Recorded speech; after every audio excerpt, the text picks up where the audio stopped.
Let's get Blaine Fowler's opinion, our dual threat analyst, national champion quarterback at BYU. Blaine, when you look at the depth chart, what automatically stuck out to you? What stuck out to me is that nothing stuck out. So outside of the changes that they had to make to recover from Francis Bernard being out, everything's exactly as I thought it would be going into fall camp. So the only question I had, would Bushman be an extension of what he did in spring ball and get a starting job, which he did very quickly. I thought within the first week it was like, oh my goodness, this guy is amazing. He's got to be there. So that one was one that was up for grabs in my mind. But the good news is this looks like an established program now. They go in with established starters into fall camp. Those starters step up to the plate and do what they're supposed to do. Depth falls in behind. Where last year we were looking at that first depth chart going, who's going to be where? We just don't even know. Now in year two, we're looking at it going, yeah, this is exactly what we thought. There were very few injuries in fall camp. Guys missed a practice here or practice there. So things stayed solid. So outside of moving Matt Hadley over to outside backer to cover for Francis Bernard, and by the way, I thought Zane was doing a phenomenal job. I told you guys all throughout fall camp, I thought he was one of the unsung heroes of fall camp, a star that was emerging. So now to get your best 11 guys on the field, you start Zane at safety, you move Matt over to outside linebacker, who's going to be phenomenal in pass coverage there, and who we know is one of the most physical safeties. So it's a perfect fit, great idea. Outside of that, it's exactly what I thought it was going to be, which is a very comforting feeling for me, knowing that in year two, they had already established guys, and this is just an extension of last fall into the spring and now into this fall. Generally, your threes don't play a ton, but your twos will play in a game somewhat. So where is BYU the deepest? What position group, in your opinion, is the deepest through two deep? They're really deep on the D-line. And I think from a talent perspective, and this is something I haven't said in I don't know how many years, let's say 10, they're really deep on the offensive line. That's what I just said like 10 minutes ago. That's such a change for me because every year we come in here the last several years and I go, wow, they just really need to figure out how to be more dominant up front. And so I haven't been 100% comfortable with the 5 starters for a long time, but especially not comfortable with depth. So I come in and it's exactly as it should be. The starters are experienced guys that have proven track records and are physical and know what they're doing. The backups are younger guys that are very, very talented physically and just lack experience. So those young guys are pushing those starters every day in practice. I'm telling you, when Tooney and Kean and all these guys come to practice every day, they go, man, I better do well because the guy behind me is as good as I am. He just doesn't have the experience that I have. Honestly, guys, it's been so long, I can't remember when I felt that way about an offensive line. So that's the area of depth that I just go, wow, this is a change from where BYU has been, and it's a change for the goods. They're very deep up there in terms of talent. Then on the D-line, they always have to because they like to rotate through 8 guys along that front 4, and I feel really good about the 8 that they're going to rotate through. So they're deep. We've talked about how deep the corners are this year. The safeties are deeper than they've been in the past. But to me, on the D-line, you have to play that many guys. You can get away with playing 3 backers. You can get away with playing 4 guys in the secondary for the most part. You've got to have depth at the D-line, and they do. And then the biggest change for me is on the offensive line where that's a welcome sight to see, you know, going into the fall, when you look at all of those names on the 2 deep and go, hey, any of those guys could play. That's fantastic. Just FYI, Molangi is not on the 2 deep anywhere, for those wondering. Although he is a starter at PAT and field goal. He's the immovable object at right guard, where if you're going to block a right-footed kicker's field goal, you're going to come in between the guard and the center, or between the guard and the tackle on that right side and attack the right foot of the kicker. Put Big Mo there. So I like Big Mo there because I don't want anybody falling on Gavin. And I think that Mo is he's going to ensure that nobody's going to fall on Gavin, which is good. Now, Ed Lamb said on Coordinator's Corner yesterday that Mo has blocked some low trajectory kicks. He's 6'7", and he doesn't have hands, he has paws, right? We all know that. Now, think about this on field goal block or on extra point block. If Mo wants to go from here to there, I don't care if there's a guy in front of him. He's going to go from here to there. How do we get him to go from here to there? So he's just got to be, somehow we have to get him angry before a field goal and say, Mo, you need to be 3 yards into the backfield. Now, at 6'7", he gets 3 yards into the backfield and puts his hands up. That's one thing. Now put Corbin Kaufusi right in behind him, because remember, you're not allowed to jump off of somebody anymore. But if Corbin, he can block some field goals just standing behind the line. Blocked 2 kicks last year. Because he's jumping up there 10, 11. He's probably jumping up 11 feet. He's going to get his hands 11 feet. So that's at the line. So if he's just, a couple yards behind, on the defensive side of the line of scrimmage, he's got a shot.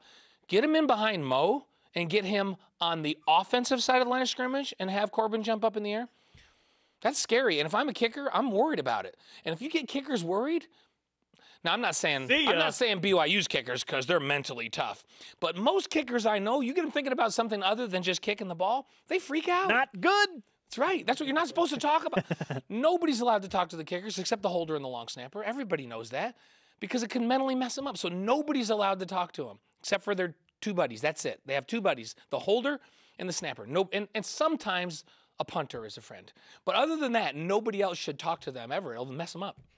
Blaine Fowler, national champion quarterback. Show, it's like, don't talk. Yeah, Spencer gets a little uptight. Do his thing. Yeah. Let him do his thing.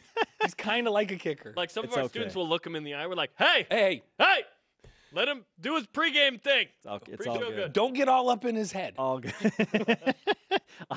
Ice the broadcaster, right? Don't do it.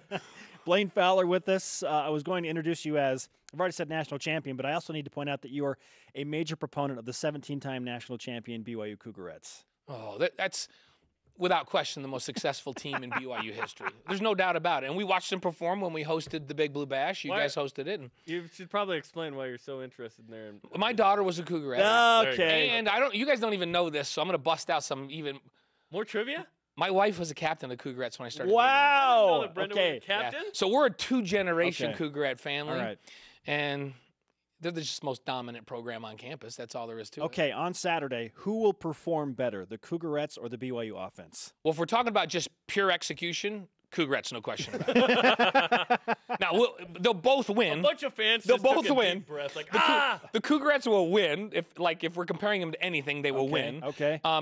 But the BYU offense will also win. But if we're going to go for percentage grades of perfection, the football team will never catch them. It's not even close. Wow. How many points will the offense score on Saturday, Blaine? I'm going to go with 42.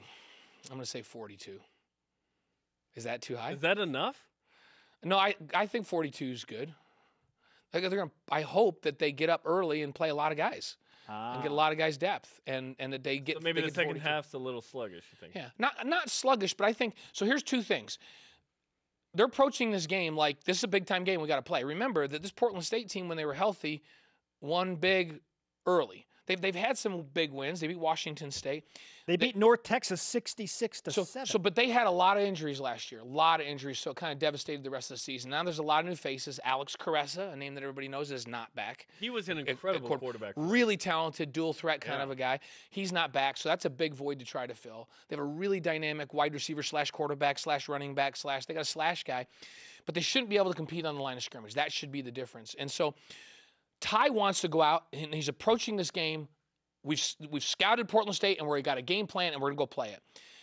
If they can manhandle him in the first half, then Ty can start to turn his focus to, okay, let's work on some things that we've got to get better at to get ready for the next 3 games. Without showing all of our cards for LSU. Right, but you work on some things. And so not sluggish, but working on different packages and different things, getting different guys in the game that you're going to need down the road. You can't do that unless you go out and execute and dominate in that first half and get to that point where you can feel comfortable enough to work on some stuff. And they're not even thinking about working on stuff until the game's in hand. So let's see how the first half goes. And my hope is that they're really good and they dominate, and in the second half they can work on some stuff. I'm interested to see how it plays out, because no matter what happens, the overreaction will be incredible. Let's say BYU wins this 70-0. Oh, BYU is ready for LSU. Bring on the Tigers. Comic book this. Let's say the game BYU wins 33-17. It's like, oh, BYU is not crisp. They are not ready for LSU. I think no matter what happens Saturday, there will be an overreaction. And you know what? No matter what happens Saturday, they'll have guys on film in a game situation that they can correct, and they're going to get better between game 1 and game 2. No matter whether they dominate and win by 70 or win by 20, they're going to get better between the first and second game, and it's great that LSU has to play their first game and not have that opportunity. And so it's really important that they have this. Now, does this game, regardless of who they play, make them ready for LSU? It's really hard to prepare for that kind of speed. So you try to simulate it in practice, do all these things, but I promise you, the first kickoff, you know, the guys that are on, say BYU's on the receiving team, all the guys in that front 7 are going to come off the field, and in their head they're going to go, whoa, that dude was way faster than I thought. And how come somebody that big's running that fast? That's what happens when you play teams at that level. So it will take them some time to adjust to the size and speed that LSU is going to bring to the game. So you just got to hang in there in the beginning. Regardless of whether they play a game first or not, LSU will be an adjustment. Shouldn't Mo Longy be out there for the coin flip, even though he's not a captain? Just intimidation factor? Just for the intimidation, you bring him out? I think Kalani, are you listening to this? I think this is a good great idea. I think you bring him out against LSU because LSU has nobody like him. Nobody has anybody like him. I know. So Portland State should be intimidated, period. You know, by the stadium, the surroundings, and they've played big games before. But the whole scenario is enough. They're playing up. LSU, ESPN, we need an intimidation factor for LSU. So bring Mo out because even LSU is going to go, oh my goodness, this is the biggest human being I've ever seen. Bring Mo out. Bring Mo out. All right, Blaine, we're out of time, but I'm going to tee you up with something that we need to discuss next week. Okay. Okay. And I will have you answer one part of this question. True or false, BYU football will be ranked in the top 25 at some point this season?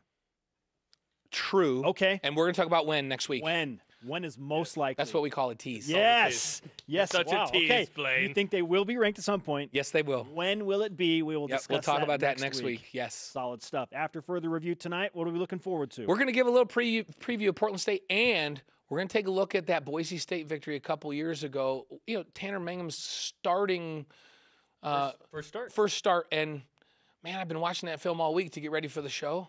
There's some things I forgot. That was a fun game. It was a fun game. A lot of big plays. First third down of the game. Tanner was implementing what I call the huck and duck theory on offense. Just huck it and duck. And it worked. The huck and duck was in big time fashion shown on that game, and it worked. Absolutely. He won't be doing that this Saturday. That will not happen. That kind of offense is gone. Let's chuck it up to 5'10", guys. Yeah. The huck and duck. I like that. Blaine, great stuff, man. And Thanks, guys. Before you go, I would like for you to join in with us for our daily tradition. Oh, yes. Hit it! Countdown to the Viking. 4 days away. We didn't really tell you about the away part. No. I apologize. Ben told me, and I still screwed it up. It's okay. You know what? And the problem is I'm kind of like a kicker. A couple people talked to me on the way in and tried to encourage me, and they got all up in my head. I told people not to look Blaine in the eye. But the cameraman right there, he looked me in the eye when I was coming on. What? Come on. Got to get his focus. Got to get his focus. All up in my head.